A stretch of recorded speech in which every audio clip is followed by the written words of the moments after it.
Hi everyone, just going for a sail with my brother. He bought a boat a bit ago and he's never had a go of it really yet except for bringing it home. And he's had it about 6 months. That's the boat. It's called a Halmatic 30 and he's not had the sails up and been going yet. So this is his first adventure. We're going over to the pub in Mulvra to have something to eat. But it's a little bit lumpy out and there'll be a bit of a breeze as we get away from these hills. So it'll probably be a bit like a baptism of fire, I should imagine, for him, rather than going out on a nice day. Well, he seems to have got to grips with it really quickly, and he looks like he's going to slip away from me.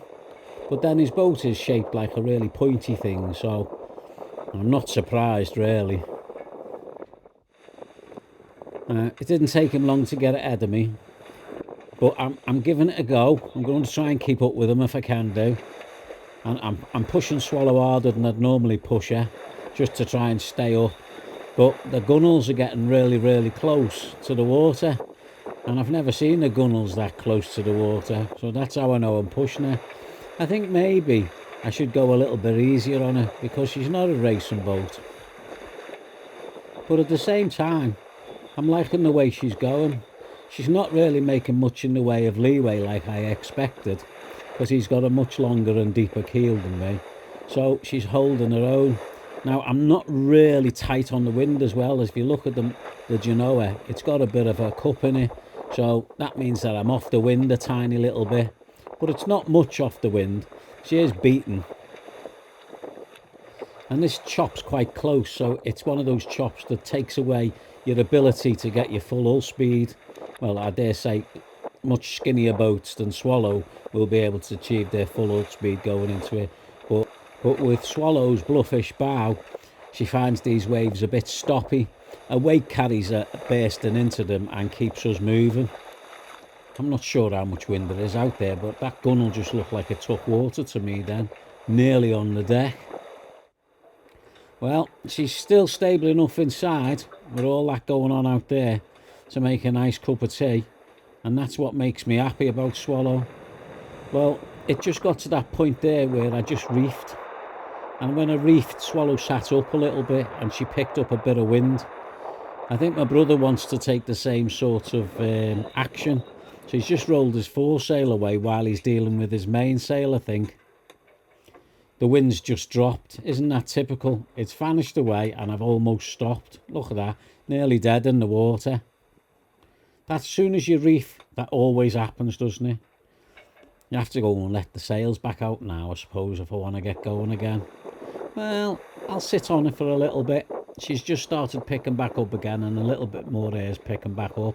So I'll leave the reefs in and see where I get to. She's moving, so I'm happy. I'm always happy while she's moving. And because Jay's wrestling with his sails, I've been able to slip past him. So I've overtaken my first boat, I think, in Swallow. Albeit my brother, on a boat he's not used to and he's not sailed before. And he's now got to work out how you reef it for the first time, I suppose. Which would be the same as any other boat. But I don't think he's got his reefing lines and the likes all in place yet. So he'll be Geordie rigging his reefing. And he'll be quite disappointed that I'm starting to get away from him now on his first sail. So I'll just keep this bashing going. Oh, the wind's picking back up again, so that's going to keep me very happy. I'm getting close to the gunnels again for some reason, and I've got my first set of reefs set in. The wind must be picking up a lot more than its 10 or 15 knots that it was advertising in the first place. I think I'll get a different shot, so I went up to the foredeck. It looks completely different up here than it does from the cockpit, but you can see how much I've wound up on the Genoa there to go to windward, and I put a twirl in my mainsail too, but it's really kicking the water out from underneath the boat. Ooh, that looks like a trough. Oh, I think I just got wet. I think I'll go back to safety of the cockpit, at least while I'm here. Look how much distance I've pulled on him while he sorted his reefing out. That's pretty good. But Swallow doesn't mind this sort of weather most of the time, so she'll just plod on. I dare say once Jay's sorted out his reefs, he'll be catching me up and overtaking me again, because we've got a fair distance to go before we get there. It's about 16, 17 miles, and it feels a lot longer when you're going into the wind and the waves, obviously. But we have got a little bit of tide with us now because we're leaving the high water. So I suppose we're going to have a knot with us about of tide. Winds up to 22 knots on the nose, which isn't the best for going places. But we're averaging about 5 over the ground. The sea looks quite lively. Maybe like it's got about a 5 on it. I'd say that's looking like a force 5 on the water there. And because it's coming across the outgoing tide now, that's why the waves are set close together, making it bumpy for a force 5. But it's always bumpy when you're going into it anyway, but when it's wind over tide, it always gets that little bit closer. And so if you haven't noticed now, Swallow seems to be sailing a lot better this year than in previous years. She seems to be pushing her way into that a lot better than she ever has done before. We'll go into that in a different one. But I do think she's sailing better. She's quite happy going into that. She's not doing 4 knots there. That's actually through the water speed. But my through the water speed transducer type thing, paddle wheel, is on the port side, and the port side might be getting a bit of air with the boat heeled over, so maybe she's going a little bit quicker than she's indicating at this moment in time. Because if you can imagine the paddle wheel on the high side there, I should imagine there'll be a lot of air going under the boat, and the paddle wheel will be losing a bit of drive, so she may be indicating lower speed than we're actually doing. Because to be honest, she feels like she's doing more than 3.5, 4 knots through the water. And I say that because she feels it. Look outside. And also she doesn't seem to be making any leeway at all that's noticeable, and that's a good indication of the boat's going well through the water. This is sort of the sprightest I've ever felt to go into the wind, especially when it's one of those winds that's trying to stop you because it's wind and tide hitting you on a close chop. She seems to be just sliding through nicely and keeping her way on while she's doing it. Well, we're going to get in the lee of Puffin Island now. So as you can see, while we're in the lee of Puffin Island, the water seems to have calmed down a hell of a lot by us, which probably means the wind's come down a bit. It seems to have dropped by 8 or 9 knots here, the wind. And the speed seems to have picked up a little bit, which is good. We always like a bit more speed, and the wind's just come back up. We're now indicating 4.5 knots through the water because the boat sat up a little bit while the wind drops a bit, and the speed over the ground is way over 6 knots now. So it looks like it was telling a lie while we were heeled over. We must have been doing a bit more. But you notice this screen is completely dead. It's passed away. This nice big posh expensive Ray Marine thing's died in its pants. The screen's no longer touch sensitive and you can't control it. So I just have to leave it like that. When I turn it on first thing, I get about 5 minutes. There's me going to windward in 20 knots of wind, and the boat's flying along, and I've got a tiny little bit of weather elm, which is really good. And I suppose that's another reason she's slipping along so well. And I think I need to put a tack in now anyway. And I've put the tack in and the wind's dropped down a little bit. We're doing 5 knots through the water because the paddle wheel's in the water, and we're doing 5 knots over the ground. Well, I think I'll celebrate that with a cup of tea, because that actually means that we've been beaten at 5 knots, and that confirms it. And that is pretty good for Swallow, especially going into a chop, and I don't think she's ever achieved those figures before. Well, a couple of tacks later, and I'm here, I'm at Mulver, just getting towards the end of the island there, and I'll have to tack around the other side of it. Well, I think she's put a splendid performance in. When I really thought I was going to be sailing along with my brother today and showing you all good pictures of his boat screaming into the wind, which he will be disappointed that I didn't get. And my last little bit of tack to get me in there. Speed's down to 3.5 knots, punching tide as well, and there's my brother coming in behind me. Well, some people are having a fish on the back of their boat there. I've dropped my hook, as you can see. A couple of boats knocking round, not millions of them. Some foresails shoved on the decks.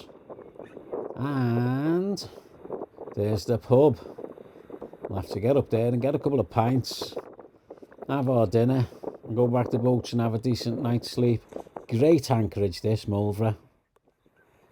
And here he comes. I suppose this is going to be the first time in picking up a strange boy somewhere. Boat hooks out. And he's spotted a little pickup boy.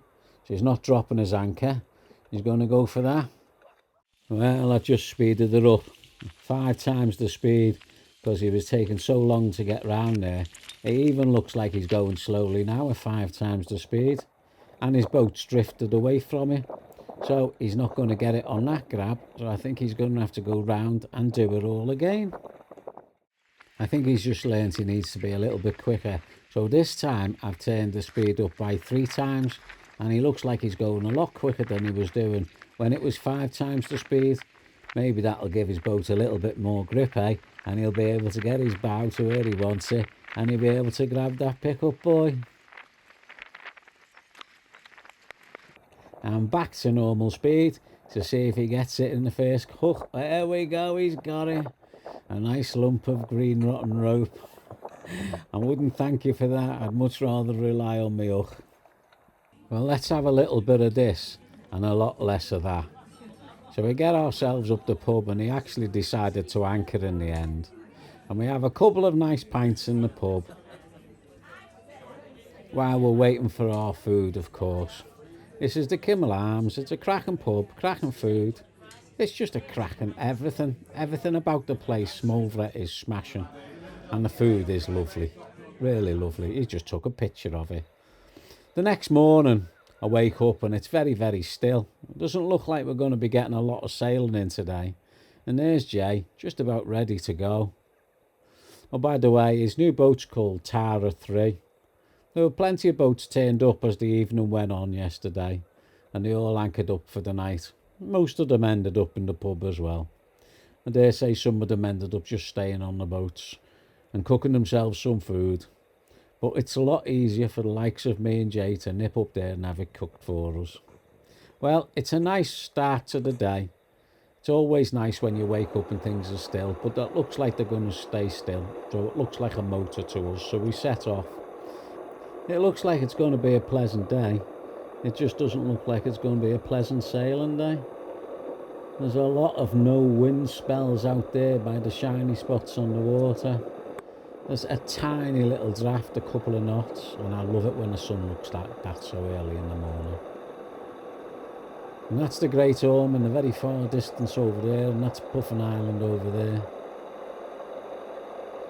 And I think, well, it's not really worth putting any more effort into this video because it's just a motor back. So we say goodbye to Anglesey, and we'll look forward to getting back to Conway. And then I'll be able to sort the boat out for another day. I don't know what I'm going to do with that Ray Marine screen that's packed up. Doesn't want to be touched anymore, but I'm going to have to do something with it. Anybody has any ideas how to fix one, and not the hammer method, then you could drop us a line. Otherwise, I think it's going to be on its way back to Ray Marine and see what they can do with it, or if they can do anything with it. I've exhausted my channels anyway. It's a nice motor back anyway, with the water being so flat. It's like the boat's hardly even moving, got not much of a sway to it. You could probably set dominoes up and or play Jenga maybe on the foredeck or something like that. As you can see by Jay's mast, hardly moving. And we're just sitting a lot. We're not on a high ref. Let's go check that Ray Marine. See if it's doing anything today. No, that don't work. No, that don't work. No, nothing working. No, it's still duff. That's enough checking of the Ray Marine. But as you can see, there's a tiny little bit of wind, 5.9, but we're making that ourselves with the motor because we're motoring along at 5.4, 5.3, so there's less than half a knot of air actually out there. We're doing 4.5 knots through the water, and we're doing 2000 RPM, and that looks like it's set for the next, I should imagine it's going to take an hour or two, or maybe 3 to get back, and the wind is completely gone now. Look at that water for bin bags. I can't say any more than that. That is definitely a bin bag. Well, no air on the water, no sailing today. It's just a motorhome. But it's been a lovely day yesterday, and what a difference a day makes, eh? From bumpy water to silk. So it's been a lovely day yesterday sailing, and it's a lovely motor going home today. So Jay's boat's getting a shakedown with its sails, and it's getting a shakedown with its engine. And I hope he learns a lot from yesterday, and I hope he learns a lot from today. But that's it from me on Swallow today, and from our little visit to the pub. So until I see you all again next time, you know I've only got one thing to say. Thanks for watching, and bon voyage.